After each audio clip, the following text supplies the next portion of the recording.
আসসালামু আলাইকুম।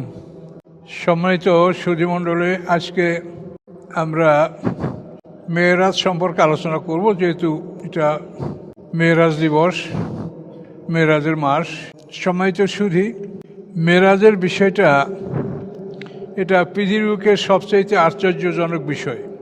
আদম আলাইহিস সালাম থেকে এ পর্যন্ত এরকম আশ্চর্য ঘটনা আর দ্বিতীয়টি ঘটে নাই। আমরা আলোচনা করলেই জানতে পারবো যে আল্লাহ কি বলেছেন এখানে। আউযু বিল্লাহি মিনাশ শাইতানির রাজীম। বিসমিল্লাহির রহমানির রহিম।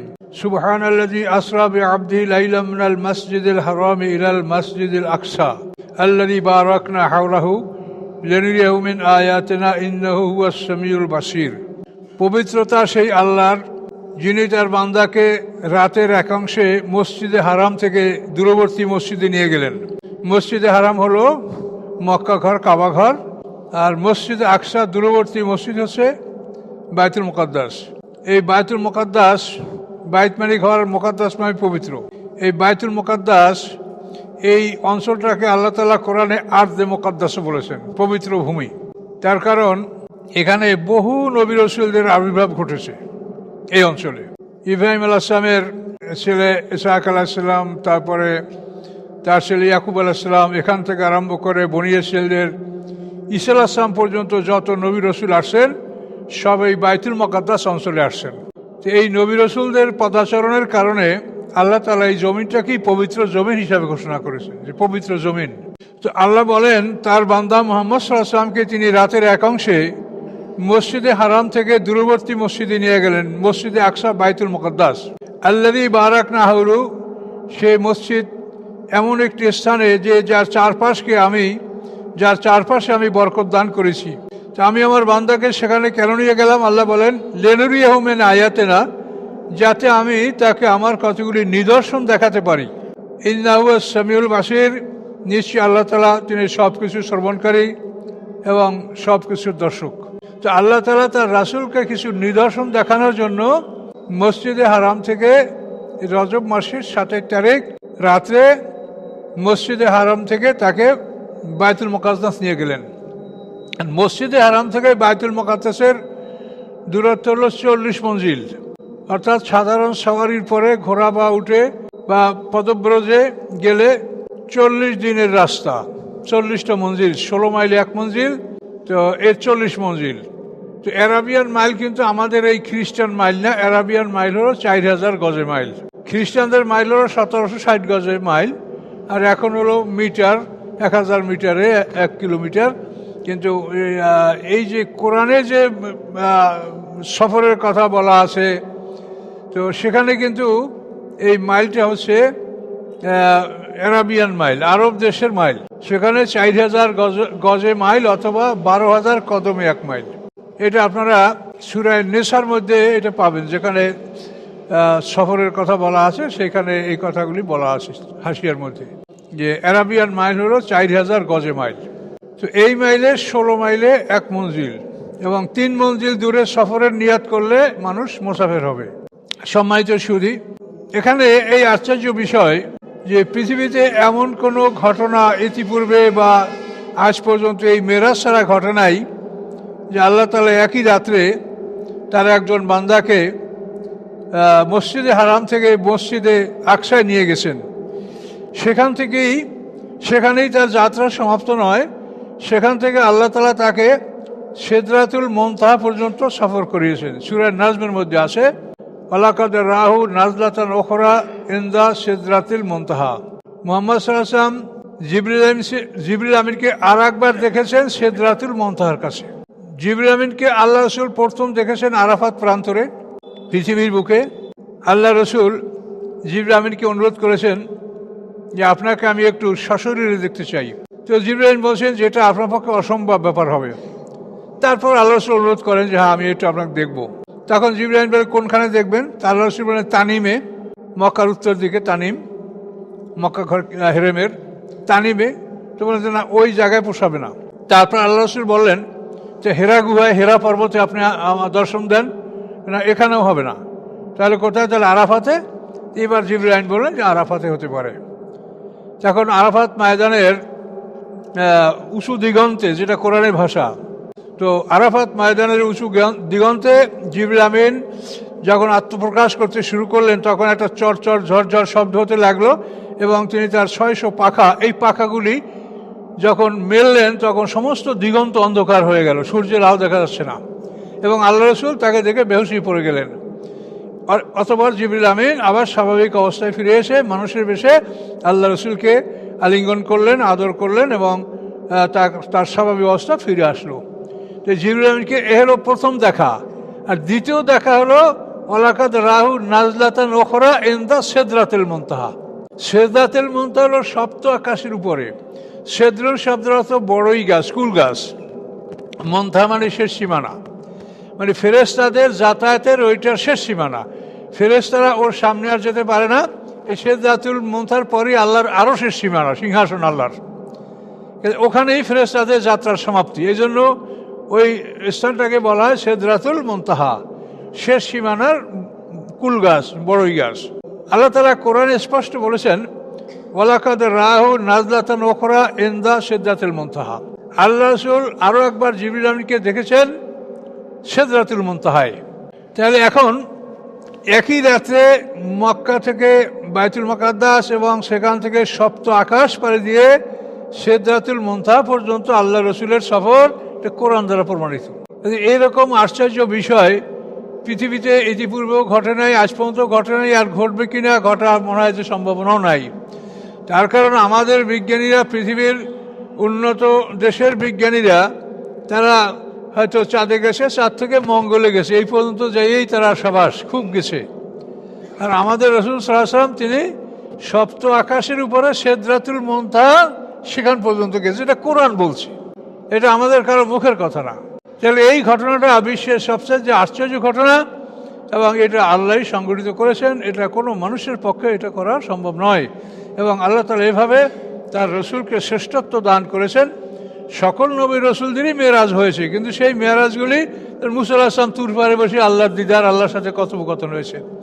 ইব্রাহিম আলাইহিস সালামও ওইভাবে, আল্লাহ বলেন ওয়াকাযালিকা নুরি ইব্রাহিমা মালাকুতাস সামাওয়াতি ওয়াল আরদ, এভাবে আমি ইব্রাহিম আলাইহিস সালামকে আকাশ পৃথিবীর রাজত্ব আমি তাকে দেখিয়েছি। পৃথিবীতে কি কোথায় হচ্ছে সব ইব্রাহিম আলাইহিস সালাম দেখতে পেয়েছেন। তো এভাবে সমস্ত নবী রসুলদেরই মেরাজ বা তাদের ঊর্ধ্বগমন বা তাদের সম্মাননা, এটা আল্লাহ ঘটিয়ে থাকেন। কিন্তু আমাদের রাসূলের ব্যাপারে যেটা ঘটিয়েছেন, আর এটা বিরল, এর সমকক্ষ, এর সমতুল্য আর পৃথিবীতে কখনো ঘটান নাই আল্লাহ। তো আল্লাহ রসুল সেখানে কিভাবে গেছেন, এগুলি হাদিসে বিস্তারিত বিবরণ আছে, তাফসিরে বিস্তারিত বিবরণ আছে। সাধারণভাবে বলা হয় যে একটা বৈদ্যুতিক যানে জিবরিল আমিন তাকে সওয়ার করিয়ে তাকে নিয়ে গেছেন বাইতুল মুকাদ্দাসে, যেটাকে আমরা সাধারণত বোরাক বলি। বারকুন মানে বিদ্যুৎ, কাহারবাই আরবিতে বলে বিদ্যুৎ, এর থেকে বোরাক, বারকুন বৈদ্যুতিক যান। তো আল্লাহ ভালো জানেন যে কিসে তাকে নিয়ে যাওয়া হয়েছে। জিবরিল আমিন তার সর্বদা সাথে ছিলেন। বাইতুল মুকাদ্দাসে গিয়ে উপস্থিত হওয়ার পরে জিবরিল আমিন আজান দিয়েছেন, তারপর তিনি একামত দিয়েছেন। এই জিবরিল আমিনের আজানে সেখানে সমস্ত নবী রসুলরা হাজির হয়েছেন এবং তাদের সামনে আল্লাহ রসুল 2 রাকাত সালাত আদায় করেছেন, তিনি ইমামতি করেছেন। আল্লাহ রসুলের পিছনে ইব্রাহিম আলাইহিস সালাম ছিলেন, তার ডানে ইসমাঈল আলাইহিস সালাম, বামে ইসহাক আলাইহিস সালাম, এরপরে মুসা আলাইহিস সালাম। এভাবে 4 কাতার রাসূল এবং 3 কাতার নবী সেখানে উপস্থিত ছিলেন। এদের সামনে আল্লাহ রসুল ইমামতি করেছেন। নামাজ শেষ করার পরে তিনি তাদেরকে একটা প্রশ্ন করেছেন।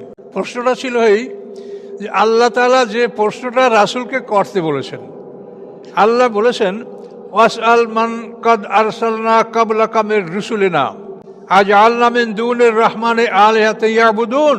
এই প্রশ্ন আল্লাহ বলেছেন ওয়াসআল, হে রাসূল আপনি জিজ্ঞাসা করেন, মান কাদ আরসালনা ক্বাবলাকা মির রুসুলিনা, আপনার আগে যে সমস্ত রাসূলগণকে আমি পাঠিয়েছি তাদেরকে আপনি জিজ্ঞাসা করেন যে আজআলনা মিন দুনির রহমানি আলিহাতান ইয়াবুদুন, রহমানের পরিবর্তে কি অন্য কারো ইবাদত করার জন্য আমি অনুমতি দিয়েছি? রহমান ছাড়া আর কারো ইবাদত করা যাবে এমন কোনো অনুমতি কি আমি দিয়েছি? এটা আপনার পূর্বের সমস্ত নবী রাসূলদেরকে আপনি জিজ্ঞাসা করেন। এখন রাসূল হলেন শেষ নবী, তিনি তার আগের নবী রাসূলদেরকে কেমনে জিজ্ঞাসা করবেন? এই সুযোগটা আল্লাহ তাআলা এখানে ত্যাগ করে দিলেন। সব নবী রাসূলদেরকে আল্লাহ হাজির করে দিলেন এবং তাদের সামনে আল্লাহ রসুল মানে সালাত আদায় করার পরে আল্লাহ রসুল এই প্রশ্ন তাদেরকে করলেন যে রহমান, যে আল্লাহ তাআলা এই রহমান আর আল্লাহ তো আল্লাহর সিফাতি নাম, তো আজআলনা মিন দুনির রহমানে আলিহাতান ইয়াবুদুন, যে রহমান ছাড়া আমি আর কোনো ইলাহর ইবাদত করতে কি অনুমতি দিয়েছি? সবাই বললেন যে না, আপনি সাইয়্যিদুল মুরসালিন, সাইয়্যিদুল আম্বিয়া, আপনি আমাদের ইমামতি করেছেন, তো আমরা সবাই আদম আলাইহিস সালাম থেকে আপনার পর্যন্ত আমাদের সবাইকে আল্লাহ তাআলা একটাই আদেশ দিয়েছে, সেটা হচ্ছে লা ইলাহা ইল্লাল্লাহ, বাস এটাই আদেশ, আর না কিছু। এই লা ইলাহা ইল্লাল্লাহ এই বাণীটাই প্রচার করতে হবে। এখন কোন যুগে কোন সময়ে কোন পয়গম্বর দায়িত্ব পালন করেছেন, এই জন্য ওই কলেমার সাথে সেই পয়গম্বরের নামটা থাকছে। আদম আলাইহিস সালাম এই লা ইলাহা ইল্লাল্লাহর দায়িত্ব যখন পালন করেছেন, ওই আদম আলাইহিস সালামের যুগের কলেমে আসে লা ইলাহা ইল্লাল্লাহ আদম ও শফিউল্লাহ। নূহ আলাইহিস সালাম যখন দায়িত্ব পালন করেছেন, তখন তার কলেমার সাথে আসে লা ইলাহা ইল্লাল্লাহ নূহ নবিউল্লাহ। ইব্রাহিম আলাইহিস সালাম যখন দায়িত্ব পালন করেছেন, তখন তার কলেমার সাথে লেখা আসে লা ইলাহা ইল্লাল্লাহ ইব্রাহিম ও খলিলুল্লাহ। এভাবে ঈসা রুহুল্লাহ, মুসা কালিমুল্লাহ, দাউদ খালিফাতুল্লাহ, মুহাম্মদ রাসূলুল্লাহ সাল্লাল্লাহু আলাইহি সাল্লাম, এই নামগুলি কলেমার সাথে থাকার উদ্দেশ্য হলো যে কোন সময়কে দায়িত্ব পালন করেছে এটার পরিচয়। আর হাসরের ময়দানেও যেহেতু প্রত্যেক পয়গম্বর তার উম্মতকে হাউজে কাউসারের পানি পান করাবেন, কাজে হাসরের ময়দানে আমরা সব মানুষ একই জায়গায় উঠব। সেখানে নবীদেরকে আল্লাহ তাআলা বিশেষ স্থানে হাউজে কাউসারের কিনারায় তাদেরকে বসার ব্যবস্থা করবেন এবং তাদের কাছে পর্যাপ্ত পরিমাণে পেয়ালা থাকবে। তো এখন কোন নবীর উম্মতকে এটা জানার জন্য কলেমার সাথে নবীর নাম থাকা প্রয়োজন, এবং এইটা আমলনামার হেডলাইন। আমলনামার প্রথম বাক্যটাই হলো আমাদের লা ইলাহা ইল্লাল্লাহ, এর সাথে মুহাম্মদ রাসূলুল্লাহ। তাহলে এই বাতাকা মানে এই আইডেন্টি কার্ড দেখেই ফেরেশতারা বুঝতে পারবে যে এই লোকগুলো উম্মতে মুহাম্মাদি, এরা মুহাম্মদের উম্মত। তখন ফেরেশতারা আমাদেরকে পথ দেখিয়ে দেবে যে এই পথে অগ্রসর হলেই রাসূল সাল্লাল্লাহু আলাইহি ওয়াসাল্লাম সাথে দেখা হবে এবং তার হাতে আপনারা হাউজে কাউসারে পানি পান করতে পারবেন। তো এই জন্য কলেমার সাথে পয়গম্বরের নামটা এটা অনিবার্য করা হয়েছে, এটার হুকায়ত সেই। এই কথাবার্তা এখানে সমাপ্ত হলো। আল্লাহ রসুল বিভিন্ন আকাশে বিভিন্ন নবী রসুলদের সাথে সাক্ষাৎ করেছেন। প্রথম আকাশে আদম আলাইহিস সালামকে দেখেছেন, দ্বিতীয় আকাশে এভাবে ইউসুফ আলাইহিস সালামকে, তারপর তৃতীয় আকাশে ঈসা আলাইহিস সালামকে, তারপরে চতুর্থ আসমানে মুসা আলাইহিস সালামের পরে হারুন আলাইহিস সালামকে, পঞ্চম আকাশে মুসা আলাইহিস সালামকে, এভাবে সপ্ত আকাশে ইব্রাহিম আলাইহিস সালামকে, বিভিন্ন আকাশে নবীদের সাথে আল্লাহ রসুল সাক্ষাৎ করেছেন এবং স্তরে স্তরে তিনি আকাশগুলি পার হয়েছেন। এবং প্রত্যেকটা ক্ষেত্রেই আকাশের একটা সীমানায় গিয়ে জিবরিল আমিন অনুমতি চেয়েছেন এবং দরজা খুলে দেওয়া হয়েছে, এবং এভাবেই তিনি সিদরাতুল মুনতাহা পর্যন্ত সফর করেছেন। আল্লাহর সাথে বাক্য বিনিময় হয়েছে এবং আল্লাহর সাথে যা বাক্য বিনিময় হওয়ার, এটা হওয়ার পরে শেষ পর্যন্ত আল্লাহ রসুল সেখান থেকে আল্লাহর দরবার থেকে বিদায় হয়ে আসছেন। তো এই বিদায়ের পথে তো এই যে নামাজের কথা, 50 ওয়াক্ত নামাজ সম্বলিত আদেশ, এ সম্পর্কে আমরা বহু কথা আগে বলেছি যে আল্লাহ তার রাসূলকে 50 ওয়াক্ত নামাজ দিয়েছেন ফরজ। তো এইটা মুসা আলাইহিস সালাম প্রতিবাদ করেছেন যেটা আপনার মত পারবে না। তখন আল্লাহ রসুল মানে স্তরে স্তরে মানে 9 বারে 5 নং 45 ওয়াক্ত নামাজ কমিয়েছেন, এটা হাদিসে বলা আছে, কিন্তু আমরা এটাকে সমর্থন করি না। তার কারণ আল্লাহ তাআলা এমন নন যে তার কিছু অজানা আছে। তো আল্লাহ তাআলা এরকম কোনো কাজ করেন না যেটা অপ্রয়োজনীয়। কাজেই আল্লাহ যে কাজ করেন সেটা চিরন্তন, সেখানে কোনো সন্দেহ ভুল ভ্রান্তি থাকে না। কাজেই আল্লাহ তাআলা আমাদেরকে 5 ওয়াক্ত নামাজ ফরজ করেছেন, এটাই সত্য। পূর্ববর্তী উম্মতের উপরে নামাজ ছিল 3 ওয়াক্ত, আমাদের নামাজ হয়েছে 5 ওয়াক্ত। আর মেরাজের আগেও নামাজ ছিল আমাদের উপরে ফজর এবং মাগরিব এই 2 ওয়াক্ত। এরপরে মেরাজের নামাজ হয়েছে 5 ওয়াক্ত। কিন্তু এই 50 ওয়াক্ত নামাজের ব্যাপারটা, এটা আমরা মনে করি এটা ইসরায়েলের রওয়ায়াত বা এটা কোনো সত্য ঘটনা না, এটা হতেই পারে না। এবং আল্লাহর রসুল যাকে আল্লাহ তাআলা কত মানে উন্নত মানের সম্বর্ধনা দিয়েছেন, সেটা আমরা কোনো ভাষা ব্যক্ত করতে পারি না। কোরআনে বলা আছে ইজ ইয়াকশা সিদরাতা মা ইয়াকশা, যে আল্লাহর রসুল যখন সিদরাতুল মুনতাহায় উপনীত হয়েছেন, তাকে তখন সিদরাতুল মুনতাহাকে এমন বস্তু দ্বারা আবৃত করা হয়েছিল যেটা আল্লাহই জানেন। এত সুন্দরভাবে ওই জায়গাটা সাজিয়ে আল্লাহ রসুলকে অভ্যর্থনা জানানো হয়েছে। এত বড় সম্মানিত মেহমান, সেই মেহমান বিদায় হয়ে যাওয়ার পরে আবার 9 বার তার কাছে ফিরে যাবে, এমন কাজ তো আল্লাহ করতে পারেন না। মেহমানকে তিনি সঠিকভাবে বিদায় করেছেন, যা দেওয়ার তাই দিয়েই বিদায় করেছেন। তারে এমন একটা ভেজালের মধ্যে পাঠান নাই যাতে তিনি আবার 9 বার অযাচিতভাবে, যেখানে এত সম্মানের সহিত সেখানে আসেন, এখন সে আবার অযাচিতভাবে সেখানে হাজির হবেন, এটা হয় না। তাছাড়া এটা কোরআনের বিভিন্ন আয়াত দ্বারা আমরা প্রমাণ করেছি। কোরআনে আল্লাহ তাআলা বলছেন যে আমি তোমাদের জন্য রাতকে করেছি সুবাতা, বিশ্রাম, আর দিনকে করেছি মাআশা, উপার্জন। কাজে দিনকে আল্লাহ উপার্জন করেছেন। এই জন্য আমরা দেখি যে সকাল থেকে জোহর পর্যন্ত আর কোনো নামাজ আল্লাহ রাখেননি, আমরা এই সময় উপার্জন করব। আবার এশার পরে ফজর পর্যন্ত কোনো ফরজ নামাজ নাই, এই সময় আমরা বিশ্রাম করব। আপনি যদি ওভার ডিউটি করেন সেটা আপনি লাভ পাবেন, সেটা তাহাজ্জুদ নামাজ বা অন্যান্য ইবাদতের কথা বলা আছে, কিন্তু আল্লাহ আপনাকে ফরজ করেন নাই। তো যে কথাগুলো করেন স্পষ্ট বলা যে আমি রাতকে করেছি বিশ্রাম এবং দিনকে করেছি তোমাদের জন্য উপার্জন, সেখানে হতেই পারে না যে সেই আল্লাহ আবার আমাদেরকে দিবারাত্রিতে 50 ওয়াক্ত নামাজ ফরজ করবেন। তো এই জন্য হাদিসের ব্যাপারটা হয়েছে কি, হাদিস তো এটাকে দেখেন কোরআনকে কতভাবে সংরক্ষণ করা হয়েছে। আল্লাহ রসুলের ইন্তেকালের আগে, অর্থাৎ আল্লাহ রসুল বিদায় হজের পরে যে তিনি 81 দিন বেঁচে ছিলেন, এই সময়টা আল্লাহ রসুল শুধু কোরআনের পিছনেই সময়টা ব্যয় করেছেন। কোরআন ঠিক মতো লেখা হয়েছে কিনা, যে 50 জনের মতো কাতিব হই তারা ঠিক মতো লিখেছে কিনা, কোনো একটা মক্কি, কোনো একটা মাদানি, কোন সূরার মধ্যে কোনো একটা ঢুকবে, এগুলি সব দেখভাল করার জন্য আল্লাহ রসুল এই 81 দিন সময়টা কাটিয়েছেন। কোনো না যুদ্ধ, না বিগ্রহ, না অন্য কোনো কিছু। এই সময় সবসময় মসজিদে সাহাবায়ে কেরামরা ভরপুর ছিলেন এবং জিবরিল আমিন সবসময় আল্লাহ রসুলের সাথে ছিলেন। জিবরিল আমিন আল্লাহ রসুলকে 2 বার কোরআন শরীফ মুখস্থ শুনিয়েছেন এবং আল্লাহ রসুল জিবরিল আমিনকে 2 বার মুখস্থ শুনিয়েছেন। এইভাবে কোরআনকে একটা চূড়ান্ত করে একাত্রিত করেন নাই, কিন্তু যাদের কাছে লেখা ছিল কাতেবি, তাদের কাছে বিষয়টা চূড়ান্ত করে আল্লাহ রসুল পৃথিবী থেকে বিদায় গ্রহণ করেছেন। পরবর্তীতে এটাকে হযরত আবু বকর সিদ্দিক রাদিয়াল্লাহু তাআলা আনহুর জামানায় ইয়ামামার যুদ্ধের পরে এটা মোটামুটি সংকলন করা হয়েছে এবং ওসমান গনি রাদিয়াল্লাহু তাআলা আনহুর পরে জামানায় এটা আরও অন্যরকম করা হয়েছে। ওসমান গনি রাদিয়াল্লাহু তাআলা আনহুর সময় করা হয়েছে কি, সেটা একই জিনিস, কিন্তু এতটুকু করা হয়েছে। হাদিসের মধ্যে বর্ণিত হয়েছে যে উনজিলাল কোরআন ও আলা সাবাতে, মানে 60টা ভাষায়, মানে 60টা ভাষায় কোরআন নাযিল হয়েছে। 60টা ভাষার অর্থ হলো যে বিভিন্ন যে বড় বড় গোত্র, সাকিব, হাওয়াজিন, কোরাইশ, মোদের, এই বড় বড় যে জাতিগুলি, এদের মানে ভাষাগত যে একটু ব্যবধান, যেমন ইয়াত্তাহারুন, এটা কেউ কেউ বলছে ইয়া তাতাহারুন, এইভাবে একটা শব্দের উচ্চারণে এই 60টা জাতির মধ্যে একটু ব্যবধান ছিল। তো এখন এই 7টা ভাষাই কোরআন তারা পড়তো, একই শব্দ, কিন্তু এটা যেমন অদ্দোহা, এটাকে কোনো জাতি পড়তো অদ্দোহে, অদ্দোহে অল্লাইল, এরকম একটু যে যাওয়ার একটু ব্যবধান করে একটু মানে হেরফের করে পড়ার একটা সিস্টেম ছিল, শব্দটা কিন্তু ঠিকই ছিল। তো এগুলির কারণেও যখন ইসলাম সারা পৃথিবীব্যাপী ছড়ায় পড়ছিল, মহাদেশ থেকে মহাদেশ ব্যাপী, তখন এগুলিতেও সন্দেহ সৃষ্টি হচ্ছিল যে তাহলে অদ্দোহে না অদ্দোহা। তখন ওসমান গনি রাদিয়াল্লাহু তাআলা আনহু এই সমস্ত কপিগুলি তলব করে শুধু আলা লোগাতে করাইছেন।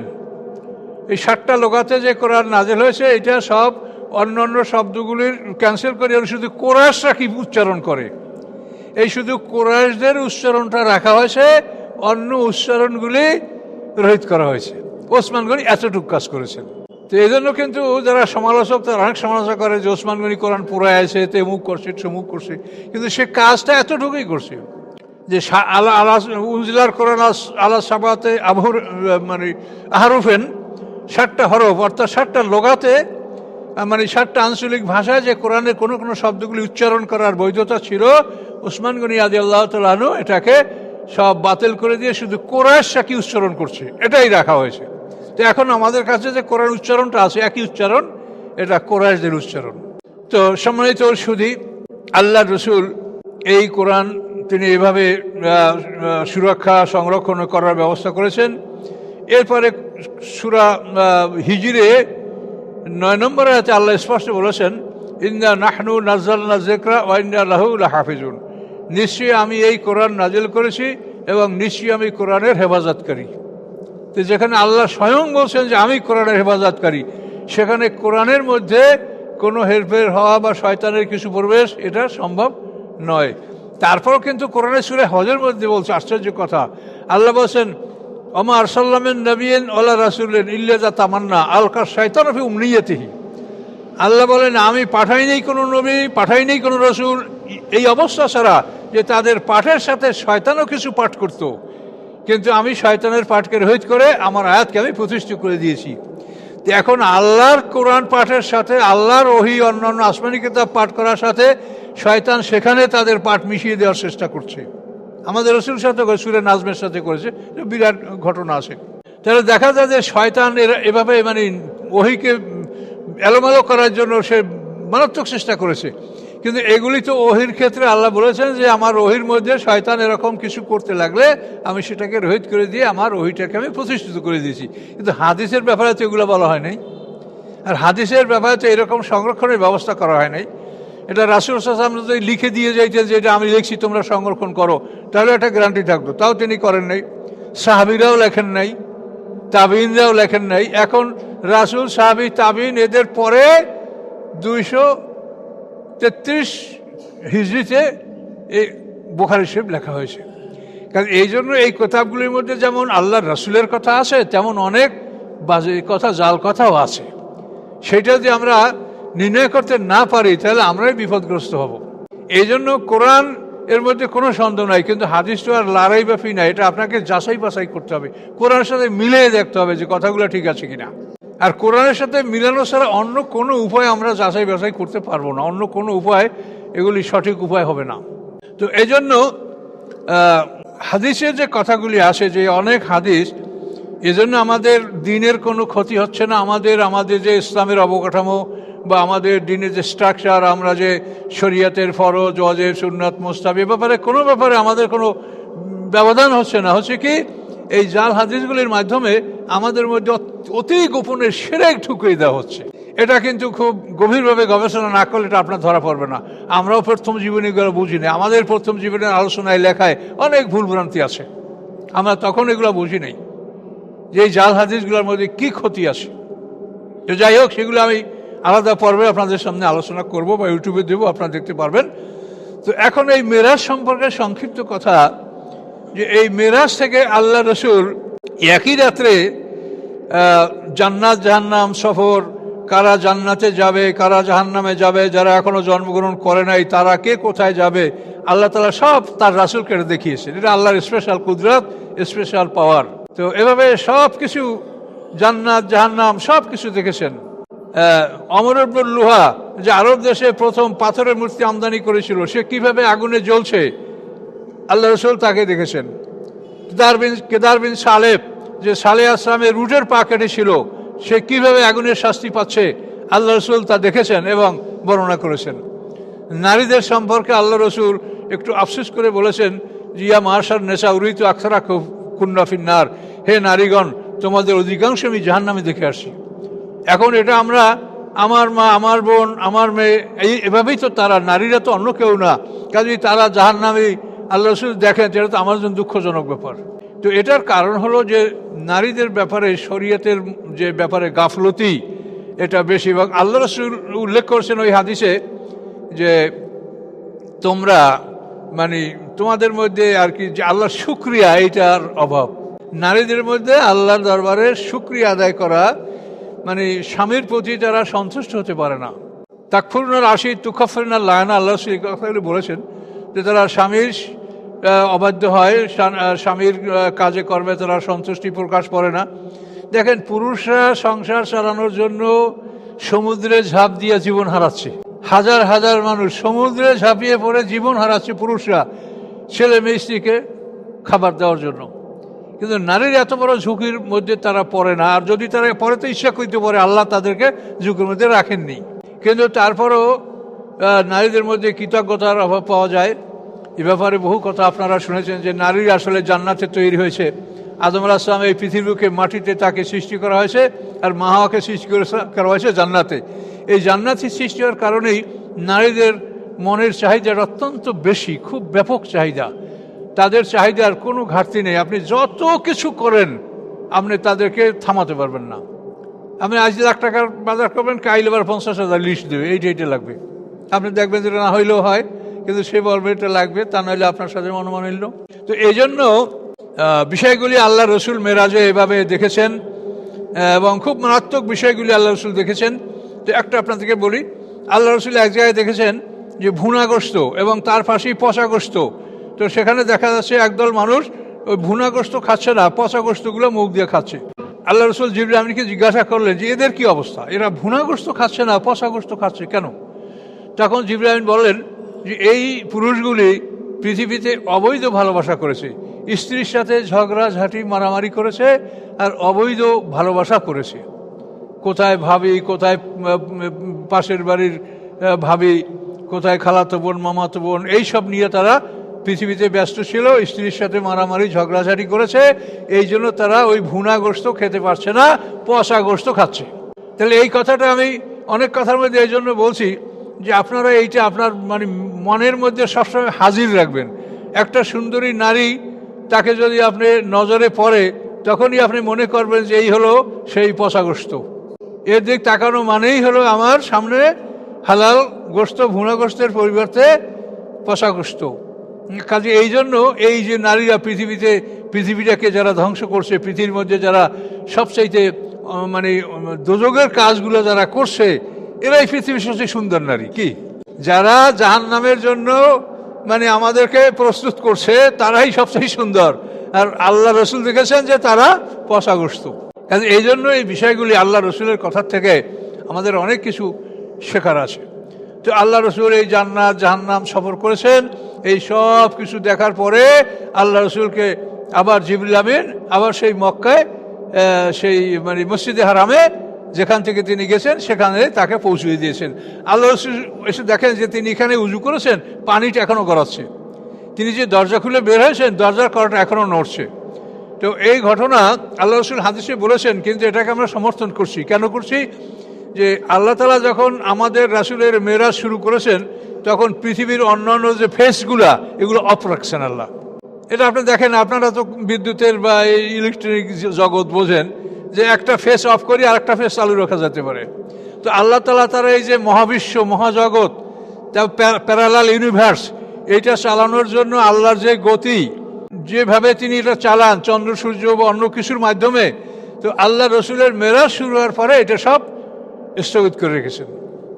মেরাজ শেষ হয়েছে, সেখানে বিভিন্ন বর্ণনা আছে, তবে বলা হয় যে অন্তত 27 বছর সময় পার হয়েছে, হতে পারে। কিন্তু এই সময়টা আমাদের পৃথিবীর জন্য 1 সেকেন্ডও না। পৃথিবীর থেকে আল্লাহ রসুলের মেরাজ শুরু, পৃথিবী অফ, তিনি ফিরে আসেন, পৃথিবী আবার চালু। তাহলে এমন হতে পারে যে ওই সময় যদি কেউ এখন হাত তোলে, তো এই 27 বছর পর্যন্ত তার হাতখানা তোলাই রয়েছে, কিন্তু হা করে তো হা করেই রয়েছে। এই 27 বছর তো একই অবস্থায় তার কেটেছে। এরপর আল্লাহ রসুল আবার ফিরেছেন, তখন আবার পৃথিবী অন। এইভাবেই এই ঘটনাটা ঘটেছে। এটা বিশ্বের আশ্চর্য ঘটনা। এটার সাথে পৃথিবীর অন্য কোনো ঘটনার তুলনা করা যায় না। এটা মুজিজা। তো এভাবে আল্লাহ রসুল মক্কায় যখন আসতেছেন, জিতুয়া নামক জায়গায় আসার পরে আল্লাহ রসুল জিবরিল আমিনকে বলে যে আমাকে যে আল্লাহ তাআলা এই সফর করালেন, এটা তো আমার জাতি বিশ্বাস করবে না। তখন জিবরিল আমিন বলে যে কেউ বিশ্বাস না করলে আবু বকর সিদ্দিক বিশ্বাস করবে। এটা জিবরিল আমিন বললেন। তা আল্লাহ রসুল কাবা ঘরে অবস্থান নিলেন, কিন্তু তার মনে খুব দুর্বলতা এবং খুব ব্যথিত মন, যে আমি আসলে কি বলবো কি বলবো না। এর মধ্যে আবু জাহেলও আসছে। আবু জাহেল আইসে আল্লাহ রসুলকে উপহাসমূলক জিজ্ঞাসা, ভাতিজা হাল ইস্তাফাত্তা সাইয়া, ভাতিজা আজ কিছু পেয়েছো? আল্লাহ রসুল বলেন, হ্যাঁ পেয়েছি। কি? যে আমাকে এই রাতে বাইতুল মুকাদ্দাস নিয়ে যাওয়া হয়েছিল, আবার সেখান থেকে সফর করে আমাকে এখানে ফিরিয়ে আনা হয়েছে। কিন্তু সিদরাতুল মুনতাহাটা বলেন নাই হুজুরি, বাইতুল মুকাদ্দাস পর্যন্ত বলেছেন। আবু জাহেল বলে যে তুমি এখান থেকে বাইতুল মুকাদ্দাস গেছো, সেখান থেকে আবার এখন তুমি আমাদের মাঝে? হ্যাঁ। আচ্ছা, তুমি আমাকে যা বলছো, আমি যদি তোমার বংশের লোকজনকে ডাকি তাদের সামনে তুমি বলবে? হ্যাঁ বলবো। তখন আবু জাহেল সব বংশের লোকজনকে ডাকলো, হে কাব ইবনে লুয়াইর বংশধর, হালুম্মা ইলাইয়া, আমার কাছে আসো। এই কাব ইবনে লুয়াইর বংশ, এটা আল্লাহ রসুলের বংশ, আবু জাহেলের সবই একই বংশ। এরা দুইটা গ্রুপ। এরা আল্লাহ রসুল হলো আব্দুল মান্নাফের গ্রুপ, আর ওরা আবদেদার গ্রুপ। আবু জাহেল একই কুরাইশ বংশ, দুটোই। সবাই আসে, আসার পরে এখন বসে। তো আবু জাহেল বলে, ভাতিজা এখন তুমি বলো। তখন আল্লাহ রসুল বলেন যে আজ রাত্রে আমাকে বাইতুল মুকাদ্দাস নিয়ে যাওয়া হয়েছে এবং সেখান থেকে আমি বাইতুল মুকাদ্দাস সফর করেছি, নামাজ পড়েছি, পয়গম্বরদের সাথে দেখা সাক্ষাৎ হয়েছে ইত্যাদি। তারপর আবার আমাকে এখানে নিয়ে আসা হয়েছে। এটা বলার পরে এখন ওরা কেউ হাতে তালি দেয়, কেউ মাথায় হাত দেয়, কেউ অবাক হয়ে যায়। কিছু মুসলমান যারা নবমুসলিম তারা দিন ত্যাগ করলো, যে এত বড় কথা যে মিথ্যা, কাজে আমরা তাকে মানি না। মোরতাদ হয়ে গেল কিছু লোক। এইভাবে অবস্থাটা চলতেছিল। একজন দৌড়ে গেল আবু বকর সিদ্দিকের কাছে, গিয়া বলে, আবু বকর তোমার সাথে এই কথা বলছে যে সে নাকি আজ রাতে বাইতুল মুকাদ্দাস সেখান থেকে আসে। তা আবু বকর তিনি নিজে বলছেন? বলে হ্যাঁ বলছেন। তিনি বললেন সত্যই বলেছেন, এতে কোনো ভুল নেই। আবু বকর সিদ্দিক তিনি বললে সত্য বলেছেন। তিনি আসে যে দূরের খবর আমাদেরকে বলেন সকাল সন্ধ্যা, আসমান থেকে কি খবর আসে আমরা তা বিশ্বাস করি। কাজে তিনি যদি বলে থাকেন কোনো সন্দেহ না, এটা ঠিক বলছেন উনি। এরপরে ওরা চিন্তা করলো যে আমরা কিভাবে এটা যাচ পড়তাল করবো। তখন ওদের মধ্যে এমন কিছু লোক ছিল যারা বাইতুল মুকাদ্দাস গেছে, ওই জায়গাটা মসজিদটা চিনে। তারা বলল যে তুমি যদি বাইতুল মুকাদ্দাস থাকো তো ওটার বিবরণ দিতে পারো? হ্যাঁ পারি। তখন ওর বলো। তখন আল্লাহ রসুল বাইতুল মুকাদ্দাসের বিবরণ দিতে লাগলেন। কিন্তু সব মনে থাকছে না, মাঝে মাঝে যেন বিব্রত হচ্ছেন। তখন আল্লাহ তাআলা বাইতুল মুকাদ্দাসকে আকিল ইবনে আবি তালিবের গৃহের সামনে বাইতুল মুকাদ্দাস মসজিদ হাজির করে দিলেন।